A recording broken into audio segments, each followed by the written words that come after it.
salads, sandwiches, and soups. Cafe Latte is located off Victoria and Grand and online at cafelatte.com. This is Robert Pilot of Native Roots Radio presents I'm Awake, weekdays at 5 p.m. On our show, you'll hear about Native issues like treaties, protecting Mother Earth, and holding our elected officials accountable. Weekly correspondents like Dr. Stately, State Senator Mary Kunesh, Robert Lilligren, and Bob Blake update us with the latest news from Turtle Island. Native issues are human issues, and human issues are Native issues. Listen weekdays at 5 p.m. or watch the show on Native Roots Radio social media accounts. Ho-wah! With a look at your AM 950 weather, I'm Patrick Lilia. Cloudy tonight with a low of 26, then Tuesday sunshine with a high of 40. Vinaigrette can add the perfect complement to your next home-cooked meal. Taste test their wide selection of oils and vinegars, and they'll bottle it for you right on the spot. Vinaigrette is located at 50th and Xerxes in South Minneapolis. Check them out at Vinaigrette.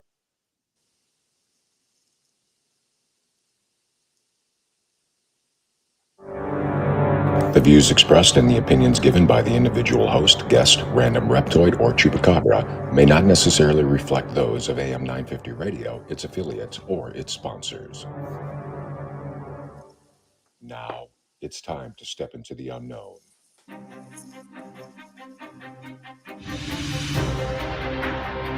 There are things people experience but never talk about.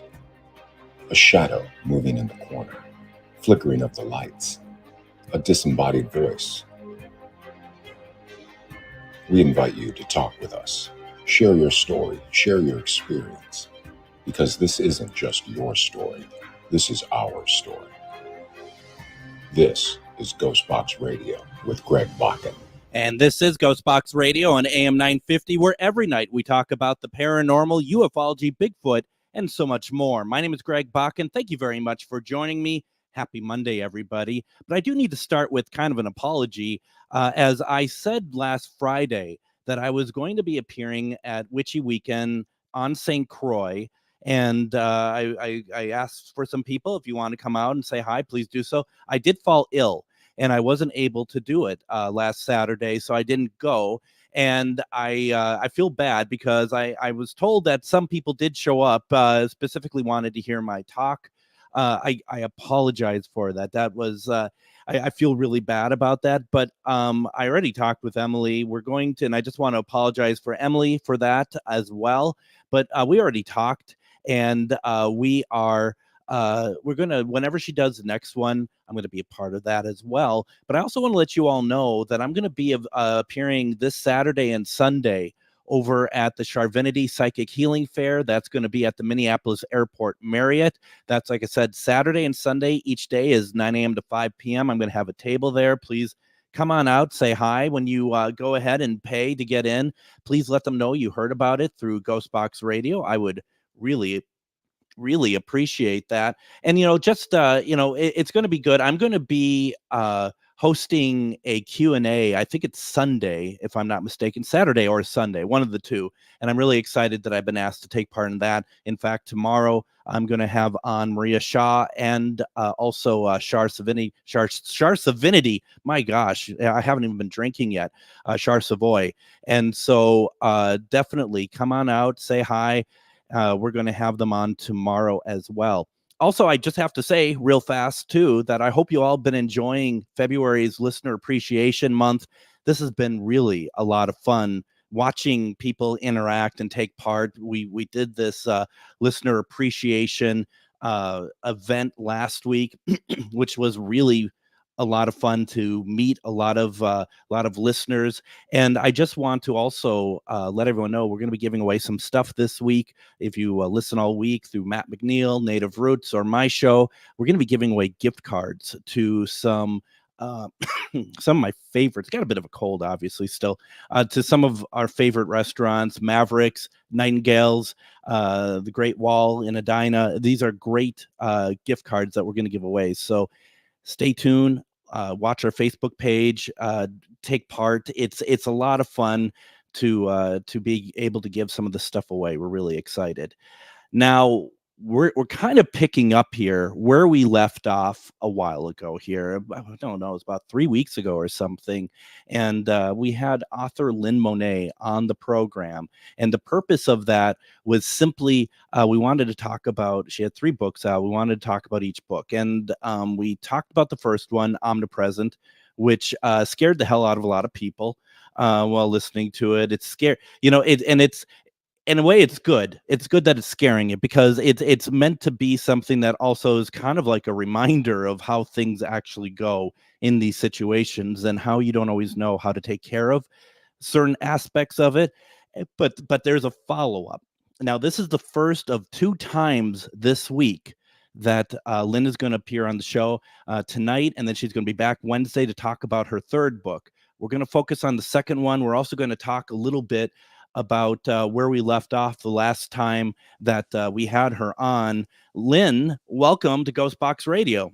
Oh, Greg, thank you so much for having me. As usual, it's a pleasure to be here. I was really looking forward to this. Me too. Thank you very much for taking part. A couple of things. First of all, I have to say, I went to Target right before the show, and I'm pulling out of my driveway, and I'm looking down the street, and there is a black figure that's moving from one car in a yard that's parked on the street up to the second car that's on the driveway. And I'm just, I live in a neighborhood, therefore I have to be nosy, right?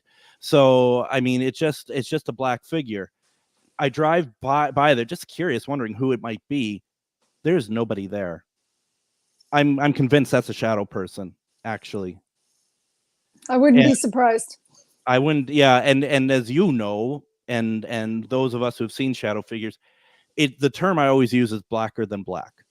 That you even if you're in a dark place, like there was really not a whole lot of lights out in that area, you can still make out the figure. And that's something I find very, very interesting. As very interesting as we are talking tonight. So that's the thing that I'm really interested in, because when we left off, first of all, it was you were getting activity in your house as we were talking. It didn't feel great at the studio. I was at the studio that night, and that wasn't feeling so great.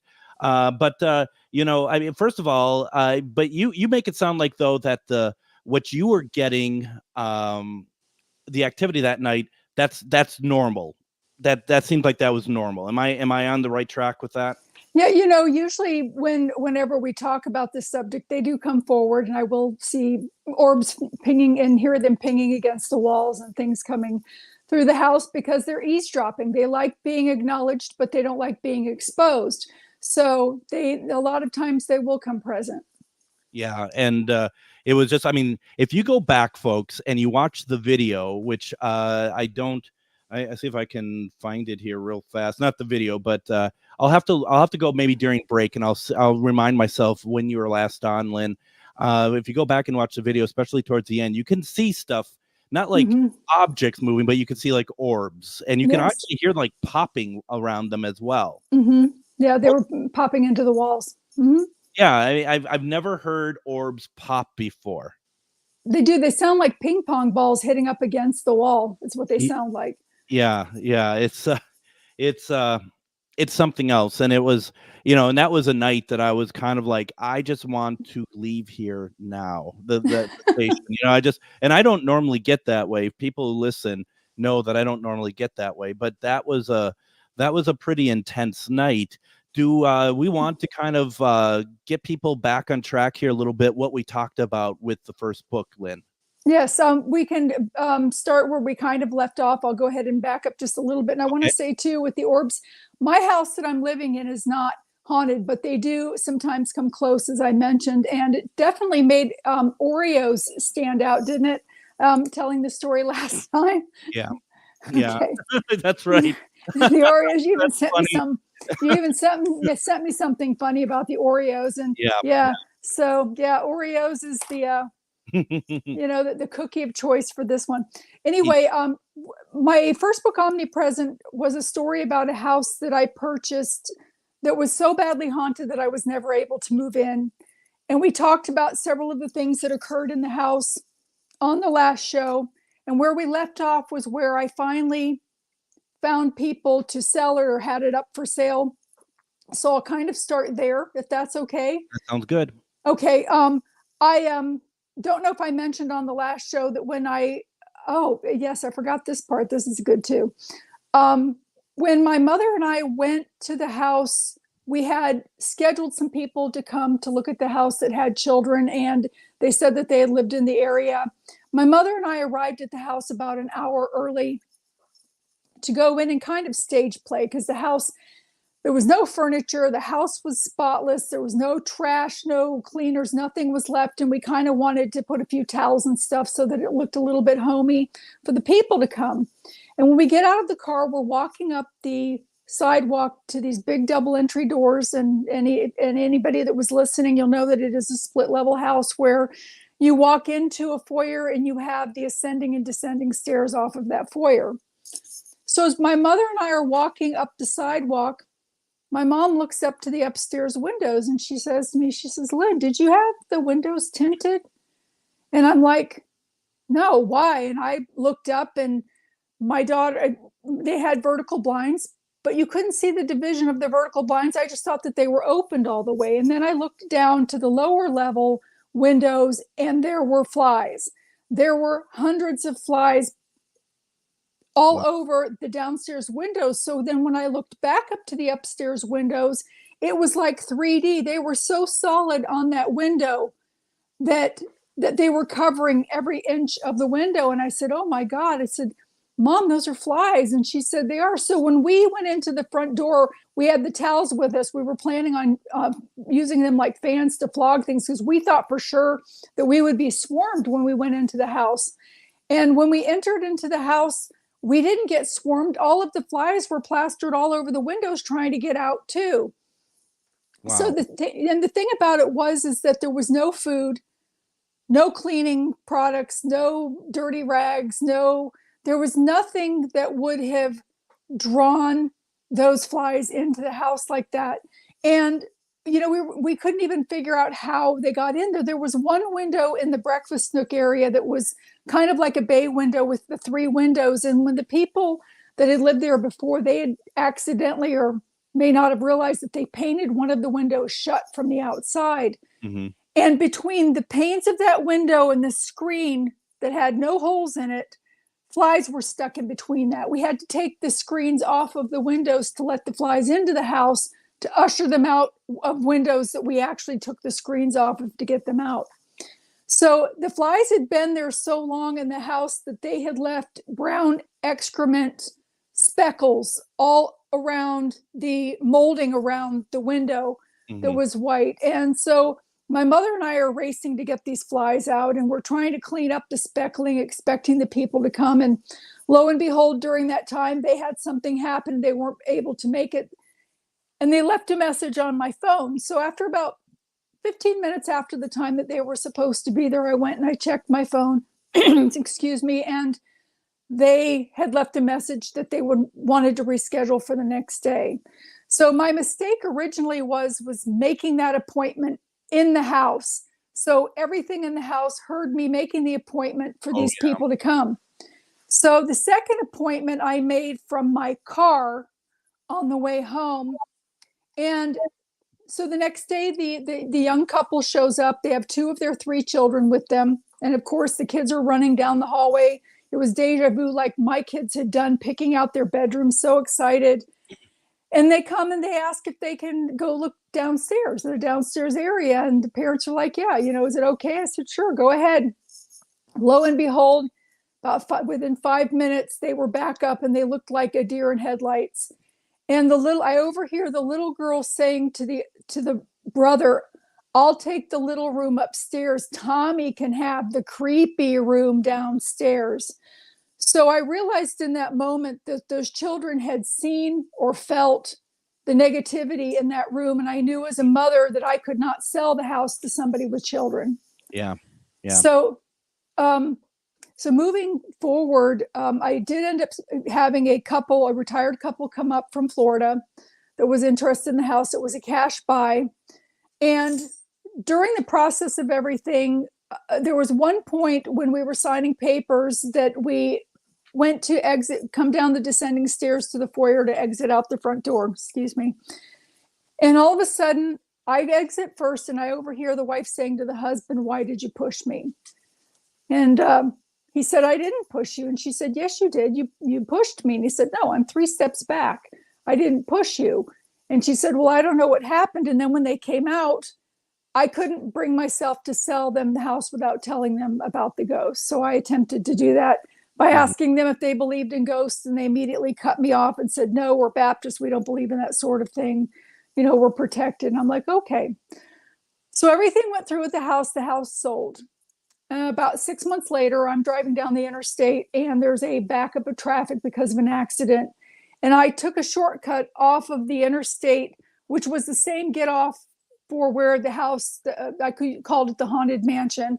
The Haunted Mansion was in East Flat Rock. And I'm trying to take a shortcut through to get around the accident to get back onto the interstate. And I wasn't able to go the way that I wanted to. And it actually took me on the street that passes right by the street where the house was on.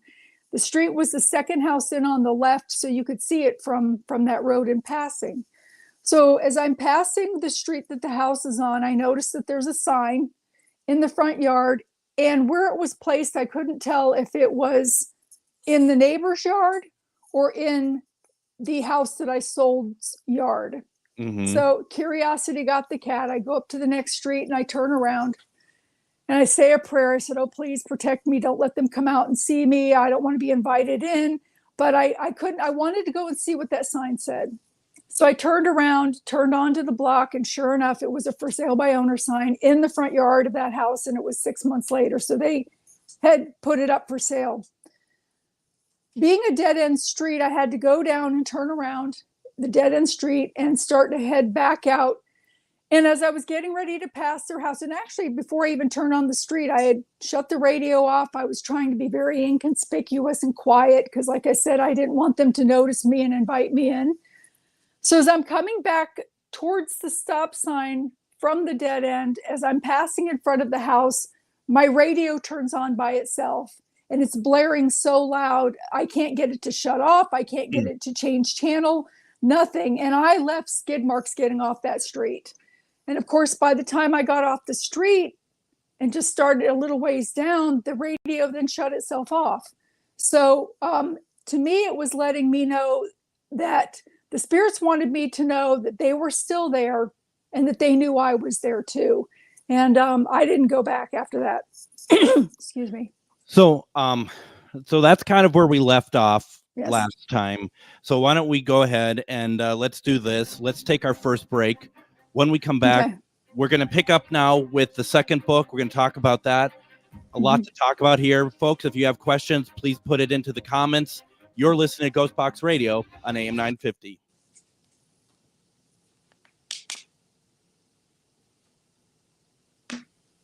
Listed on metamorphosisconnections.com. It's a network where you can grow with like-minded practitioners and reach new clients. Metamorphosisconnections.com is an online directory you need to list yourself and your business. Our platform makes it easy for you to create listings of your products and services, and you can also choose to list your classes, events, and so much more. Metamorphosisconnections.com helps you create weekly and monthly promotional ads targeted towards your potential clients and promotes them for you via social media and newsletter. There are clients searching for your specialty right now. Let us help them find you. Start your listing today so you can share your own unique gifts and talents by finding the level of membership that best fits your needs. Let us help you reach your clients that are searching for what you do. Visit metamorphosisconnections.com and sign up today. Twin Cities Pagan Pride is thrilled to host Pagonicon 2024, March 15th through the 17th at the Crown Plaza, Minneapolis West Hotel. Come to Pagonicon to experience deep community where people gather to learn, socialize, and get inspired. This year at Pagonicon, you'll be able to see such notable guests as New Orleans writer and spirit woman Moia Humani, Beverly Smith, also known as Dr. Beverly, Cree storyteller and medicine woman Daffy Puyak, and Chief Arvo Looking Horse. Friday night, join us for a concert with music storyteller Michael Charette, also known as Laughing Fox. Special music guest Wendy Rule, plus an Equinox Ball Saturday night with music from Spiral Rhythm. Paganagon is March 15th through the 17th at the Crown Plaza Minneapolis West Hotel. You can find more details and register today at tcpaganpride.org. Click on Paganagon. That's tcpaganpride.org. Paganagon 2024, March 15th through the 17th. Hey AM 950 listeners, this is JP Derbogosian. I host This Queer Book Saved My Life and The Gaily Show, and I want to say on behalf of myself and my executive producer Jim Pounds, we appreciate you a lot. You have given us such a warm welcome. Your calls and emails of support have meant the world to us. There aren't a lot of AM radio stations and their listeners who support queer creators like you do, so thanks for listening, and here's to another excellent year of progressive radio and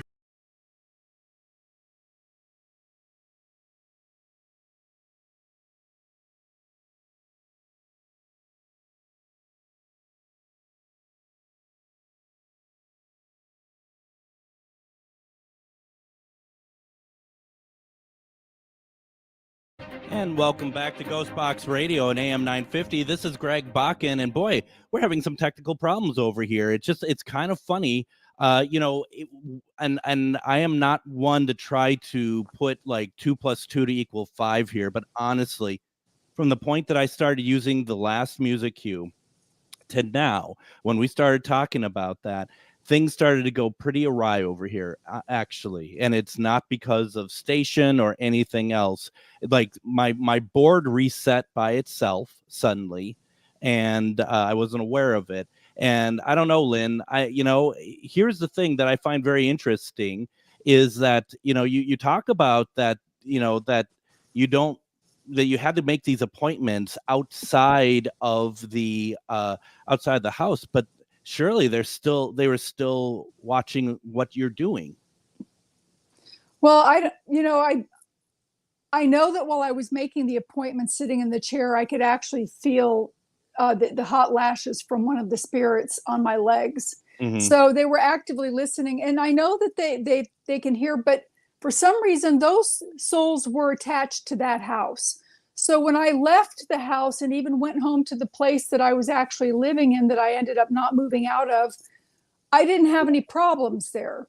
So when I was in the car, it seemed that, they weren't cued in, or maybe, they already did it once, they weren't going to do it again. Because I mean, those flies were big flies. They were not hatchlings. There were no evidence of maggots or anything like that. And I don't even know how they got into the house.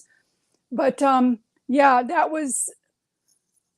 never seen anything like that before in my life. And I didn't know that flies could poop like that, and just leave mess like that all over the place. But anyway, and I'm not surprised that you're having technical difficulties either, because, they can mess with electronics and things too. But after I sold the house and drove past the house, I wanted to get a hold of the family that I purchased the house from, to kind of validate and to see, I found out that they had purchased the house. They owned it for a year, but they only actually physically lived in it for 6 months.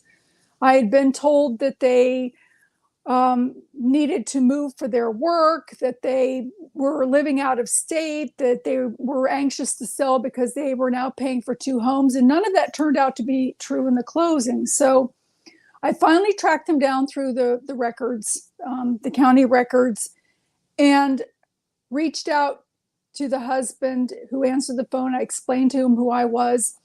And I said to him, I'm calling because I wanted to talk to you. I've had some experiences in the house and I suspect it is haunted. And I wanted to know, basically if you would have a similar experience. And he said, well, I think that you should talk to my wife. And so we hung up, and of course, about 2 weeks passed before I hear from her. I think that I'm not going to hear from her.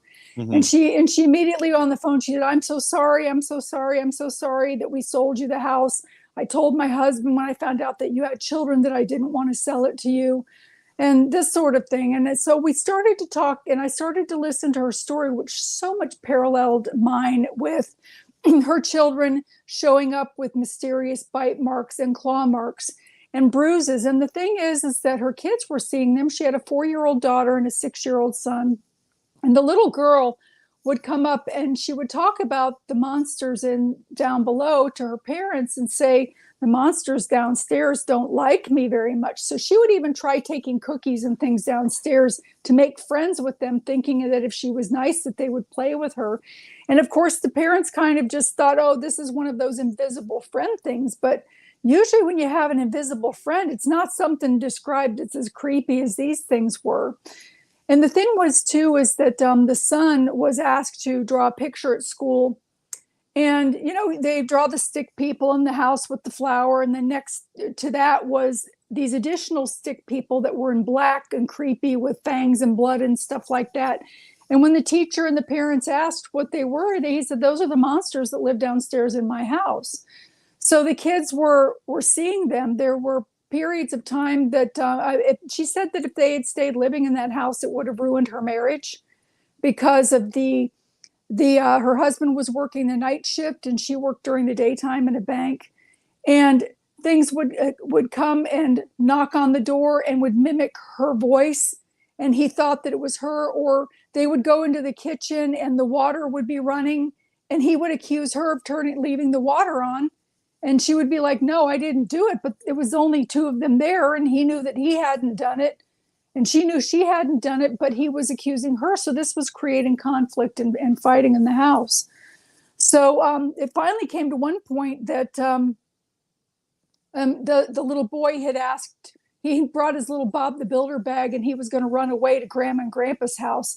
The grandkids wanted to know, when can we go back home to Grandma and Grandpa's house? So she called her parents, and they agreed to let the kids come over and do a sleepover that night. And she was there alone. And she had said that she was downstairs in that lower level, decided to watch a movie, and she was down there, and she had her dog with her, and the dog was hesitant to come in the room. And periodically the dog would sit up and start growling at something. And she thought this was strange behavior and maybe he needed to go to the vet or something. So she was going to make arrangements to do that the next day. But she said about 10 minutes before the movie ended that the TV shut itself off, and then the overhead light shut itself off. And so again, she just assumed that maybe they needed something switched out on the electric panel, that something was faulty with that in that room. And so, but it still spooked her. And she called her husband and told him about the dog's weird behavior and about the what was going on in the bedroom. And she had said that she had gone upstairs to take her shower and get ready for bed. And when she walked out of her bedroom, she saw a ghost man standing in the corner of her bedroom. And then it just disappeared. And so she, of course, called her husband at work again and was telling her what she saw. And at one point she went out and she slept in her car because she was afraid to sleep in the house. And she slept in her car with the dog until her husband came home. So once you left the house, once you moved away from there, things stopped. When they didn't stop, they continued in some way to make sure that you knew it was still around. Did she have that when she left the house? I didn't ask her that part. And the reason why I had that experience is because I drove past the house. When I was away from the house in the place that I was living in, there were no problems. There were no issues. Occasional thing would go through. Being an empath, you see stuff walking through all the time, but nothing that was sticking, nothing that was creepy and gross like the way these things looked. And it reconnected when I passed the house that one final time on my way somewhere. So what she had said is that there was one point too that she was working, and her husband called her because he thought that she had come home and crawled in bed with him. And he was so groggy and so tired because he had worked 3 nights in a row, and the day before he didn't get a lot of sleep.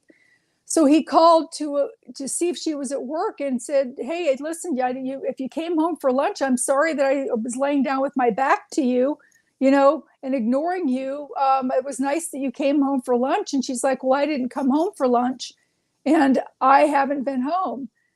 So he's like looking around the room, and of course he's the only one there. And he's like, well, and she said, well, maybe you had a dream that was just extremely real.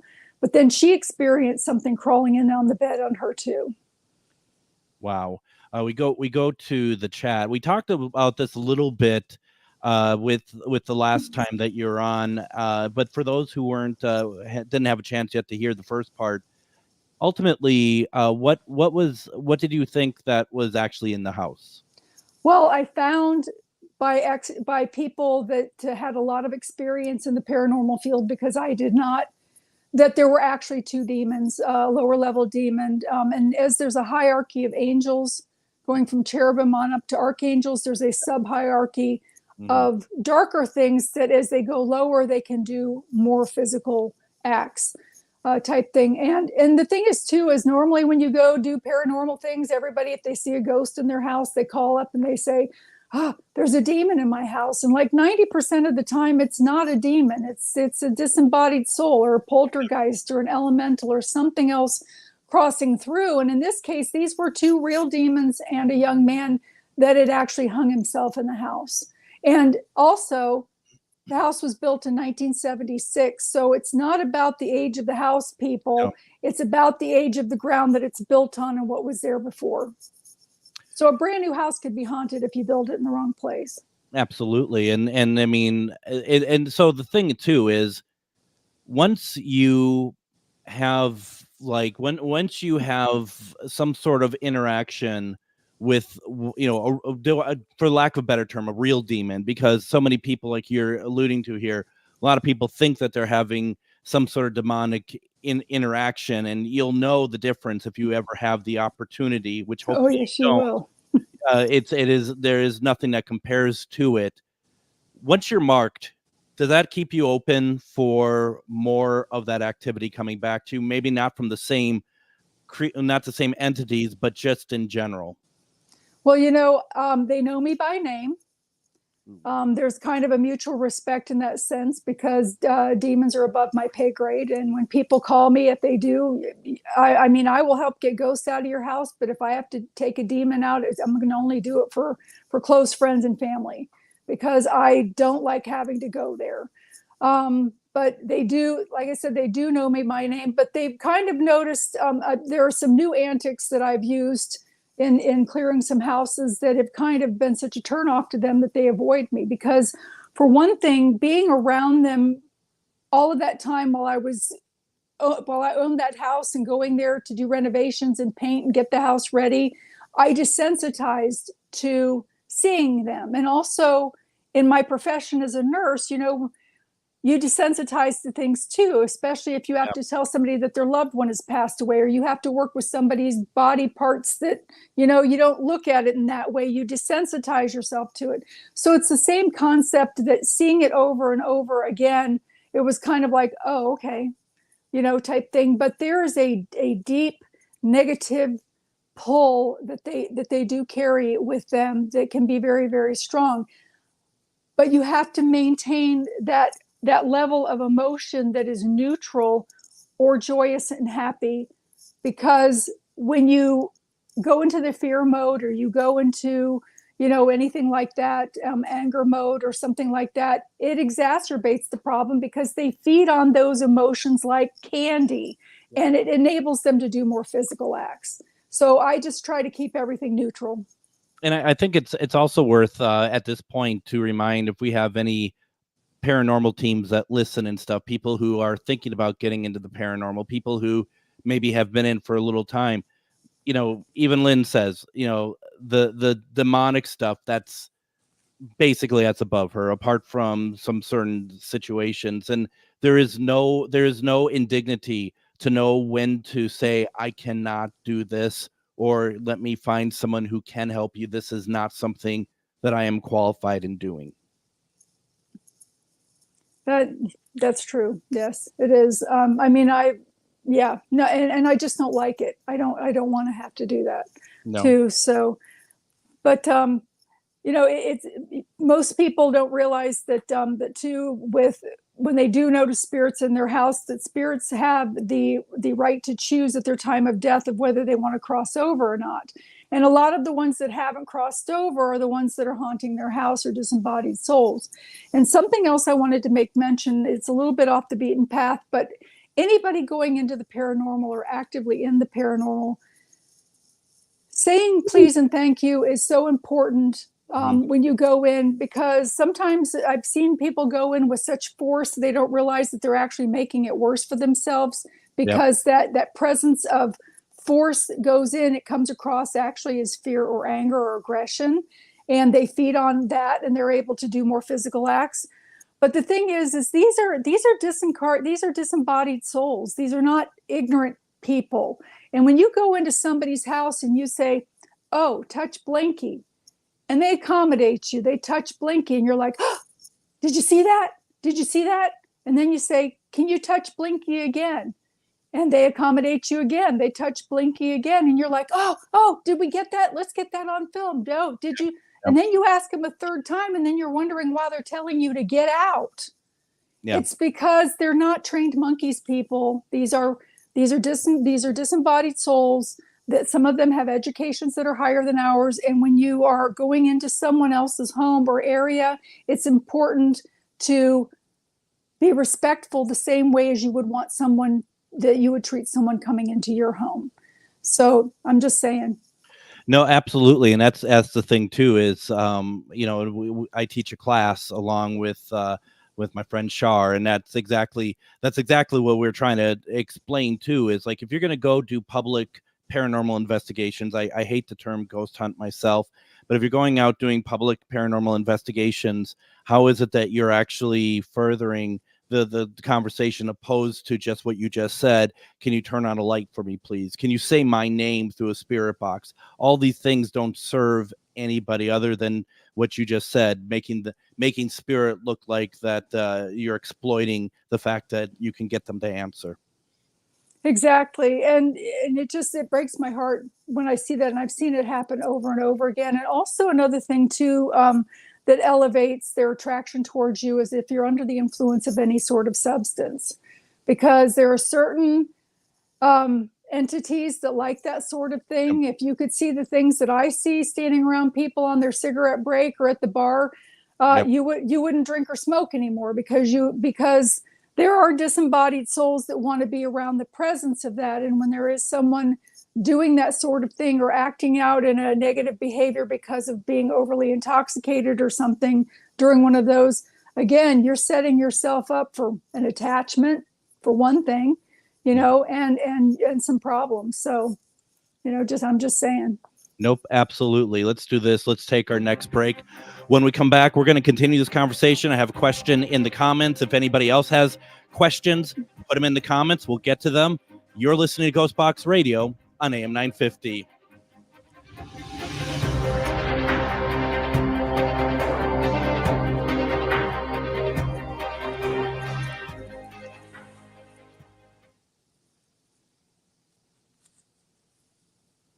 Metamorphosisconnections.com is an online directory of the best holistic and metaphysical practitioners to help you make your most informed choices.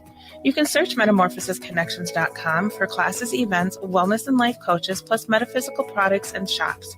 You can also search for a wide array of healers from all modalities, including EFT, sound healing, energy healing, light therapy, ancestral healing, shamanic healing, reflexology, past life regressions, hypnotherapy, yoga, and more.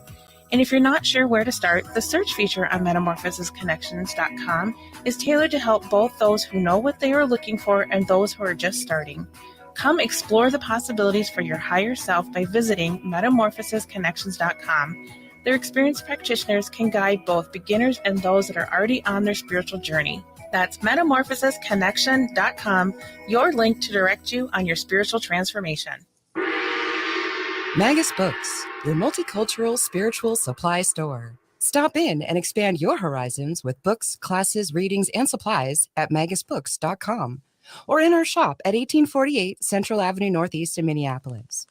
From the best incense to beautiful statues, we have supplies and books for your spiritual explorations.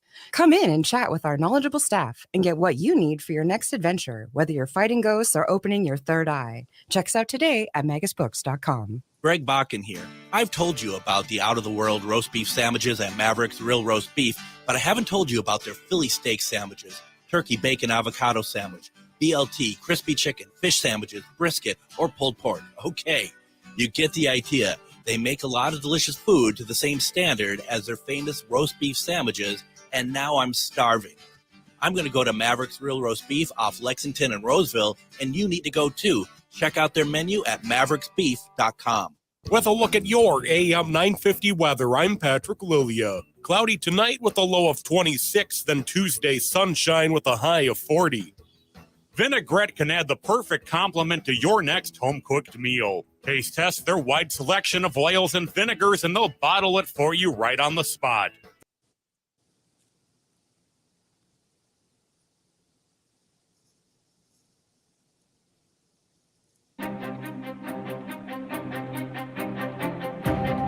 And join me tomorrow on GhostBox Radio with Greg Bakun. We're going to have on the French Quarter medium, Maria Shaw, and psychic medium, Char Savoy. We're going to be talking about the upcoming Charvinity Psychic Healing Fair that is happening this Saturday and Sunday, February 24th and 25th. If you would like to know more information about this upcoming fair, it's going to be, first of all, a lot of fun. I'm going to have a table there.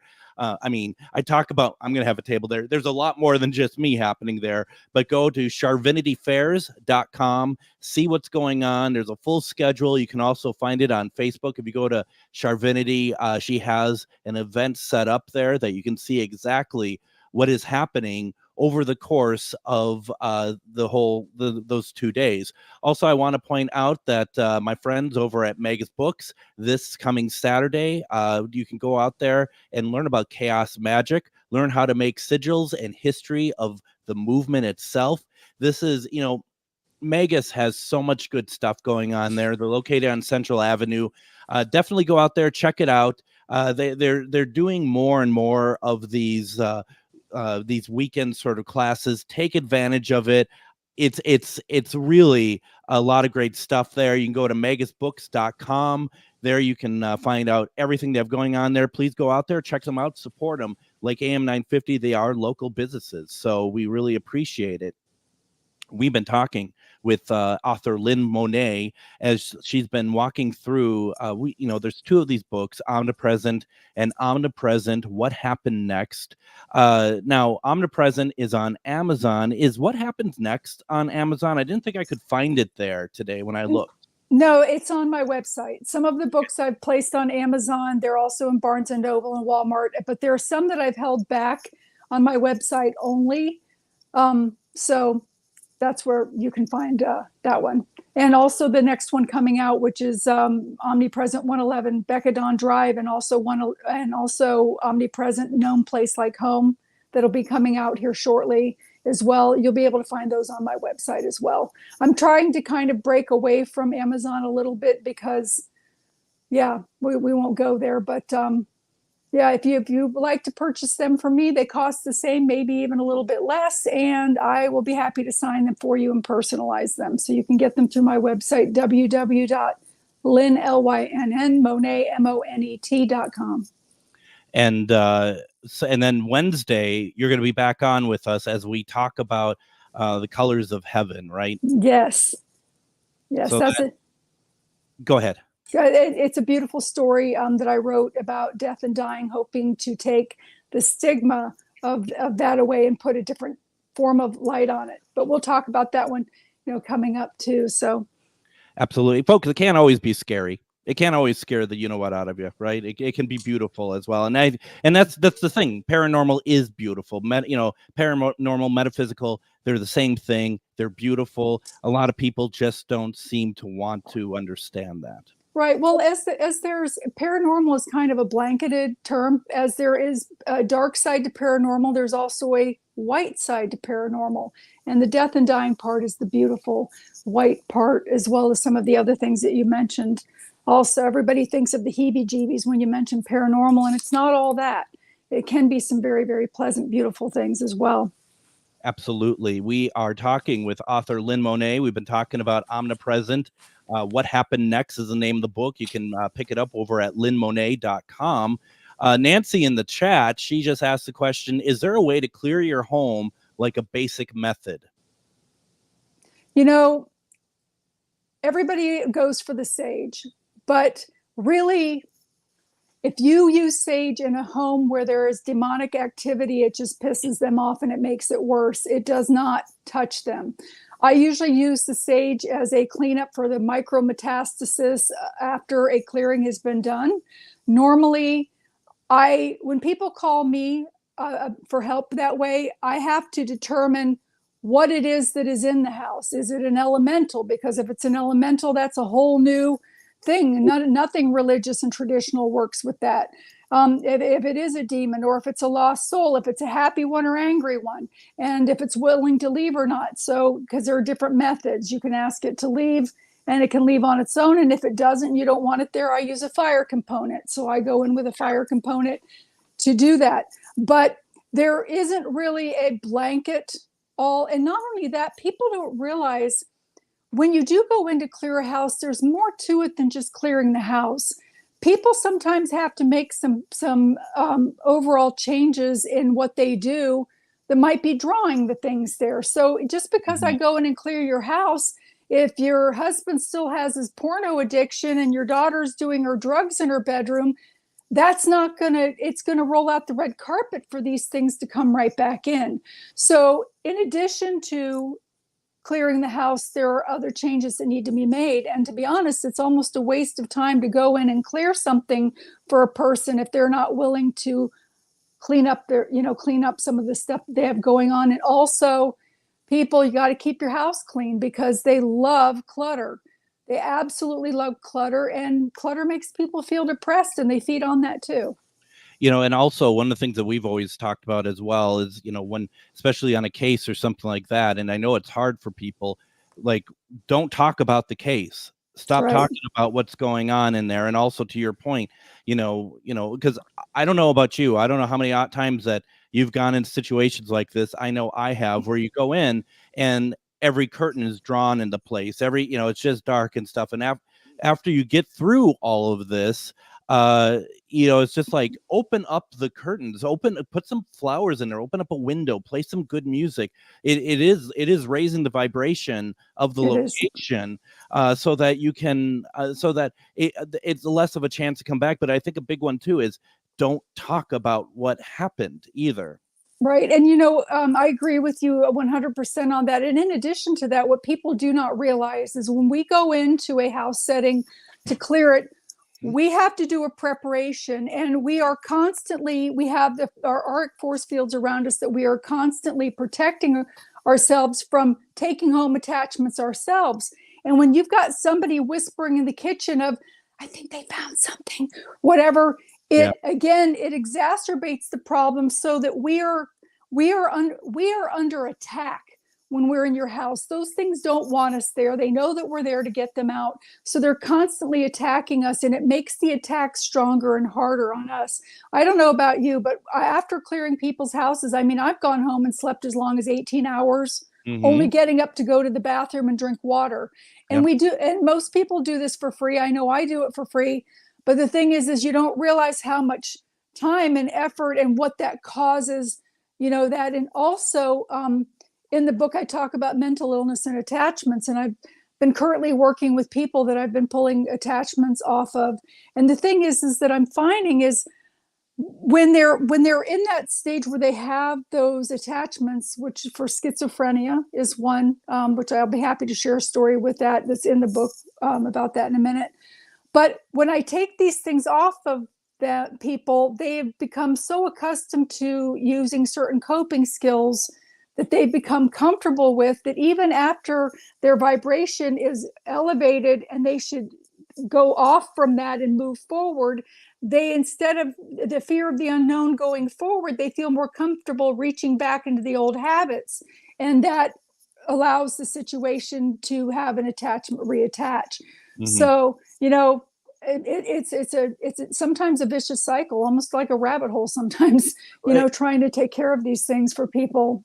and we have about maybe about less than 6 minutes left. And the thing that I find very frustrating from having done this as well a number of years is that people may want help, people may be asking for help or whatever else, but it's shocking how few actually want to put in the work to actually do what they need to do. Because when you're sitting there, Lynn, and you're explaining to them, okay, this is what I'm doing, but this is what I need you to do, and they don't want to do what is, and sometimes it isn't easy, but you have to do it. And I have to think for you, it deflates you. Yeah, well, yes. Yeah, it does. It does. And that's a great, I love that term. I'm going to use that from now. Yeah, it does. It deflates you. And you constantly have to put your armor up trying to protect yourself when you're in the position, trying to help people. But you're right. Sometimes they don't want to make the changes, or they fall back, and it rolls the red carpet out for everything to come right back in. Yeah. So, I mean, if people knew how many dead souls are standing around them in the bar trying to get a sniff of their drink, and people say, oh, well, when they're dead, they can't smell. Well, when they're dead, they do keep all of their senses. However, the smell part of it is not a smell like with an olfactory nerve. It's more of a memory recall is how it is. And also they tried, there are some of them that try to enter into the body to experience the feeling of the alcohol or the drugs. And there are other ones that are just standing around trying to smell it or sniff it or be close to it. Yeah. So, and also you guys, you think you got a moment alone in your little peep show. I got news for you. You got a fan club with you, and you should be probably paying admission for what you're doing in there. Don't think that you got that private moment, because you've got people there with you. Absolutely. Now you're gonna mention something, but I do want to bring something up, if I may, real fast. Because I mean, first of all, it gets my attention. We don't have a lot of time left, but in chapter 12, Alien Encounters. What is I mean, if there's a way to kind of quickly talk a little bit about that, you get my antenna going with that. Okay. Yes. I had a patient actually I've had a couple of encounters, but the main one was I had a patient in the skilled unit that I was working in. She was at the end of the hallway, and she would have her medication for sleep brought down at around 10:30 at night because she stayed awake later than everybody. And this lady, she looked like a wild-eyed rabbit. She had these big, big eyes. And I would go down to her room, and on several occasions, I went down to her room. And because I have the ability of second sight, I'm able to see through some of the veils. When I walked into her room, she was laying on her side facing the door, and behind her, like behind this veil, they didn't think that I could see them, were these three beings the first time. All of them were exactly the same. They had no face. They just had like a cloth over their face that they were peering through, or maybe they were some kind of android that was being worked from somewhere else, like a robot kind of thing. Sure. And as I walk into the room, I have to take her blood pressure because I've got her cardiac meds, and I have to make sure that she can have them. But my blood pressure cuff died. It was battery operated. So I called for a second one, and they brought another one brand new off of the charger, and that one died. My phone died. Finally, I had to get a manual blood pressure cuff, and started taking a manual blood pressure cuff down there every time that I went. And the thing is these beings were standing behind this woman, and they were pulling things out, kind of like the old-fashioned switchboard operators, where the operator would sit with the headset and the pegs, and she'd pull them out and plug one in and plug it over here. Mm-hmm. It was the same thing that they were doing. There was another time that I went to her room, and it was only her room and only with this woman. When she passed away, I never saw them in the facility again, even though we had different patients in that room. But there was another time that there were 5 of them, and all 4 of them were the exact same. And there was one that was taller than all of the rest. And the one that was taller came around the bedside where I was standing and walked right through me. And just automatically I said, "Oh, excuse me," like I had bumped into somebody. And the patient said to me, "Oh, no, honey, it's okay. You didn't." She thought that I was talking to her. This lady also had gifts, but the feeling of having that walk through me was different than having a dead person walk through you. It was more of an energetic burning feeling, if you can imagine, but it was very brief because they walked through. But I could imagine if that thing stood on top of me long enough, that it probably would have made me pass out or something, because I mean, the way that and it just walked through me and continued its business up towards the head of the lady's bed. But I mean, I saw them multiple times in there. I also have seen a ship type thing. I was driving and saw this elongated ship thing with these ovoid like circles on it. And it wasn't just me that was seeing it. There was a guy that was riding his bike close by, passing by, and I pulled over my van, and it came and it hovered in the clouds, and then all of a sudden it shot off sideways and then stopped dead cold stopped on the spot in the middle of the air. And the guy on the bike was then looking at it, and then it shot away and completely disappeared. And as the guy came forward, I was talking to him. I said, "Did you see that?" And he said, "Yeah." He said, "I saw that," and I said, "Well, that must have been a UFO." So yeah, I've seen those too. Wow. We have to call it good for the night. But folks, Lynn is going to be back on Wednesday. You can pick up her books at lynnmonet.com. Lynn, thank you very much for joining us and sharing this experience. This is amazing. Thank you so much. We'll be back on Wednesday with Lynn tomorrow. Char Savoy and Maria Shaw. Have a great night, everybody. We'll talk to you tomorrow. Thank you. Bye-bye.